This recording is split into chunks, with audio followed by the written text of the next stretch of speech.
Bonjour à vous, toutes les petites étoiles. Bonjour à tous ceux qui découvrent pour la première fois ces premières que je propose tous les jeudis à 13 heures.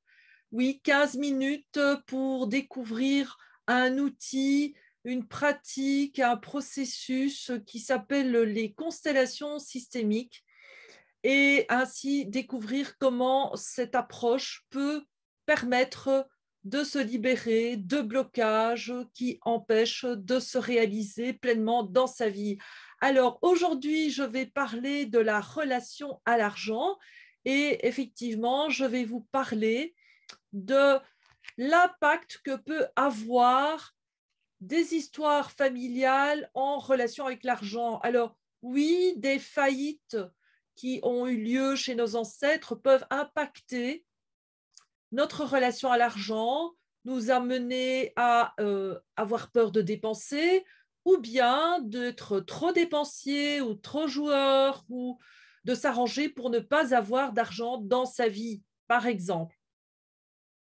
Alors, qui suis-je? Je suis Oriane Cormand, fondatrice de l'Académie du coaching relationnel systémique, où je propose des formations certifiantes ainsi que des initiations pratiques aux constellations à toutes les personnes qui sont coachs, thérapeutes, sophrologues, hypnothérapeutes, psychologues et qui voudraient avoir un outil plus systémique qui travaille également toutes les relations transgénérationnelles et permet surtout de débloquer, parce que travailler les relations, c'est pas vraiment très intéressant, mais c'est surtout de libérer, de permettre aux personnes de retrouver une vraie capacité de choisir, de vivre la vie qu'ils souhaitent mener.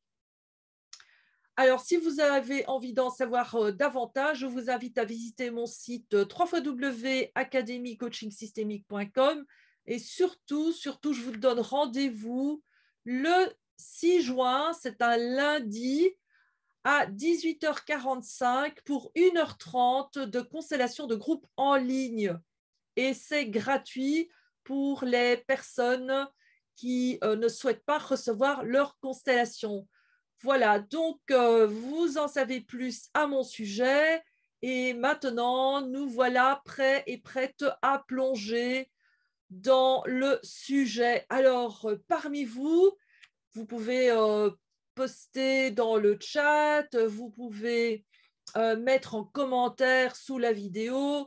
Avez-vous des blocages avec l'argent? Est-ce que vous vous retrouvez à la fin du mois souvent avec un découvert ou est-ce que vous avez l'impression que l'argent que vous gagnez part pour des dépenses surprises, mais plutôt mauvaises surprises plutôt que de bonnes surprises? Est-ce que vous êtes entrepreneur et vous avez du mal à faire de l'argent, à faire en sorte d'être à l'aise, de pouvoir mener la vie que vous souhaitez? Eh bien, moi, je vous invite à aller découvrir comment ça s'est passé dans les générations précédentes, comment cela s'est passé, la relation à l'argent. Est-ce que vous avez entendu parler d'histoires où il y a eu, par exemple, des faillites? Est-ce qu'il y a eu des détournements d'héritage? Est-ce qu'il y a eu des injustices au niveau des partages de biens, d'héritage? Est-ce qu'il y a des personnes qui ont dilapidé des fortunes? Est-ce que vous êtes issu d'une famille de personnes pauvres où il y avait vraiment une vie difficile, où il n'y avait jamais assez pour pouvoir avoir une vie un peu plus confortable? Et demandez-vous si vous n'avez pas quelque loyauté inconsciente à ses ancêtres. Alors, comment peuvent se manifester ces loyautés? Tout simplement, en vivant le même style de vie que vos ancêtres, ne vous autorisant pas à avoir mieux. Ou bien, ça peut être aussi la transmission d'une réaction de survie, c'est-à-dire si par exemple un de vos ancêtres a fait faillite, eh bien, les descendants ne vont plus se permettre de devenir entrepreneurs parce qu'il pourrait y avoir un risque de perdre tout son argent et de mettre en danger sa propre famille parce que l'ancêtre en question n'a peut-être pas pris ses précautions, n'a pas pensé à faire signer des contrats, n'a peut-être pas envisagé d'être marié sous le contrat de séparation de biens, etc., etc. 1000 raisons qui ont entraîné toute une famille à souffrir d'une faillite, alors qu'il est tout à fait possible de renaître de ses cendres juste après une faillite si on s'est bien organisé. Et ces loyautés peuvent être vraiment limitantes. Alors, l'objectif de ces 15 minutes, je ne vais pas pouvoir vous donner toutes les informations. C'est pour ça que, d'ailleurs, en début, je vous invitais à me rejoindre le 6 juin pour participer à cette constellation de groupe parce qu'on peut travailler autour de ce sujet. Et également, vous pouvez prendre contact avec moi personnellement. Mais les constellations fonctionnent selon trois lois systémiques. Il y a entre autres la loi de l'ordre, la loi de la hiérarchie, hein, c'est la même loi, mais c'est-à-dire que eh bien, les enfants sont les petits de leurs parents et les parents sont les grands de leurs enfants. Donc, il y a un ordre, la personne qui vient en premier précède la seconde la troisième, etc.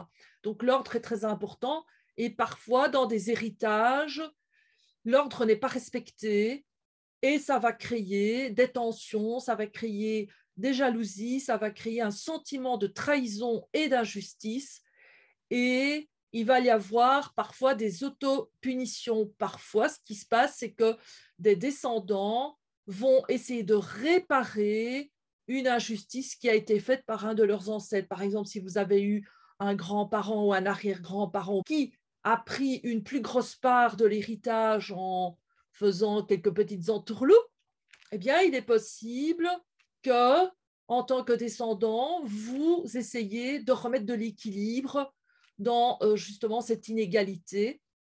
Mais comme vous êtes un descendant, vous êtes un petit et vous essayez de réparer quelque chose qui appartient aux aînés, aux grands. Et donc, en faisant cela, vous vous tenez trop grand vis-à-vis de l'ancêtre, vous le condamnez, vous le jugez. Et c'est vrai que l'approche des constellations systémiques a vraiment comme essence, c'est d'observer sans juger et c'est de faire avec ce qui est, sans vouloir réparer quoi que ce soit, puisque finalement, ce qui s'est produit dans le passé n'existe plus, mais il continue d'avoir un effet dans le temps présent, parce que justement, ces fameuses loyautés que moi j'appelle loyautés toxiques vont amener ce blocage et amener aussi les descendants à rejouer des scénarios qui vont l'amener dans un blocage et vont l'empêcher de pouvoir s'épanouir. Alors, si vous vous reconnaissez là-dedans, ça peut être en lien avec justement quelque chose de cet ordre-là. Il y a aussi deux autres lois, la loi d'appartenance, c'est-à-dire que toute personne conçue dans un système familial a le droit d'appartenir. Alors, parfois, ce qui se passe, c'est qu'il y a une exclusion de certains membres de la famille au détriment de ces personnes, mais pour favoriser d'autres personnes du système. Et donc, il y a un prix à payer si l'ancêtre qui a exclu pour s'approprier de l'argent eh bien, a bénéficié de cet argent et a mené une vie confortable au détriment d'un frère, d'une sœur, d'un neveu, d'une nièce, que sais-je, eh bien, il est possible que cette exclusion va avoir un impact encore plusieurs générations plus tard. Et donc, vous pourriez peut-être être une de ces personnes qui essayent de réinclure l'exclu en vous mettant dans une situation où vous êtes en écho, c'est-à-dire je suis comme toi, cher ancêtre, moi aussi je n'ai pas d'argent, par exemple. Parce qu'il y a cette loyauté vis-à-vis de l'exclu. Et puis, il y a aussi une loi très, très importante qui est la loi de l'équilibre entre le donner et le recevoir. Et au sein de la famille, c'est également important que cette loi soit respectée. Et ce n'est pas évident. Et ça peut avoir un gros impact sur la relation à l'argent parce que voilà, la personne qui manque aujourd'hui, qui n'arrive pas à gagner suffisamment d'argent dans sa vie, est en train de réparer ou de porter la culpabilité sans s'en rendre compte, hein. Cela se fait, je dirais, d'inconscient à inconscient.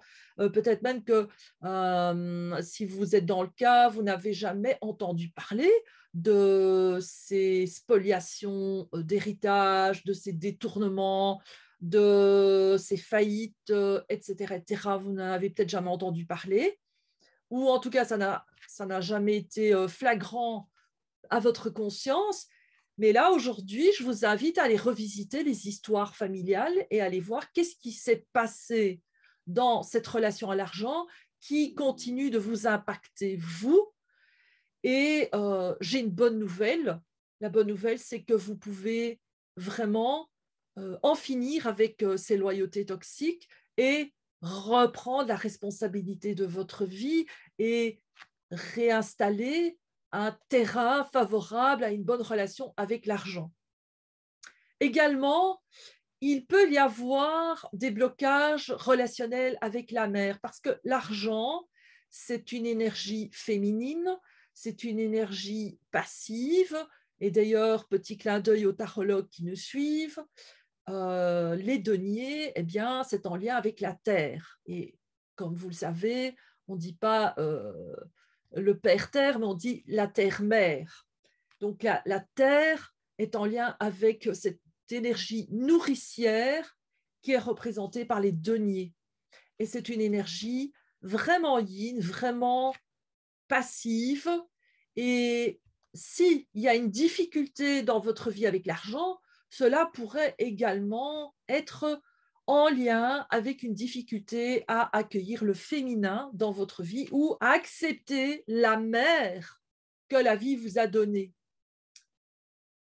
Le fait d'accepter la mère que la vie vous a donnée va vous permettre aussi d'accepter la vie que votre mère vous a transmise et de la prendre telle qu'elle est, au prix que cela a coûté à votre mère et à vos parents, et de vous en satisfaire et de ne pas vouloir plus que ce qu'elle était capable de vous donner. Là aussi, il est possible que vous puissiez vous mettre dans des difficultés financières ou avoir un dégoût de l'argent parce que vous n'avez pas résolu votre relation à votre mère. Alors, quand je parle de ça, ça ne veut pas dire devenir copain-copine avec votre mère, mais de simplement accepter la mère que la vie vous a donnée, que le destin vous a donné. Et finalement, vous êtes adulte, vous êtes vivant, et elle a fait quand même une partie du travail. Elle l'a bien fait puisque vous êtes là. Et si vous avez eu la malchance d'être, entre guillemets, abandonné à la naissance, eh bien, votre mère ne vous a donné que la vie, mais vous imaginez quel beau cadeau vous avez pu recevoir en recevant la vie. Et oui, bien sûr, vous avez eu des parents qui ont pris soin de vous, des parents adoptifs, et voilà. Bien. Alors, j'espère que tout ce que je viens de vous dire vous inspire en tout cas des questions. Posez-moi vos questions, envoyez-moi un email, je me ferai un plaisir d'y répondre. Et surtout, surtout, continuez de liker mes vidéos, de vous abonner à ma chaîne et de partager ces vidéos avec vos amis parce que j'en suis sûre, ils vous en seront reconnaissants parce que vous l'ignorez peut-être, mais vos amis parfois sont à la recherche de réponses et de solutions à leurs difficultés. Voilà, je vous souhaite un excellent appétit ou une bonne digestion et je vous dis à la semaine prochaine.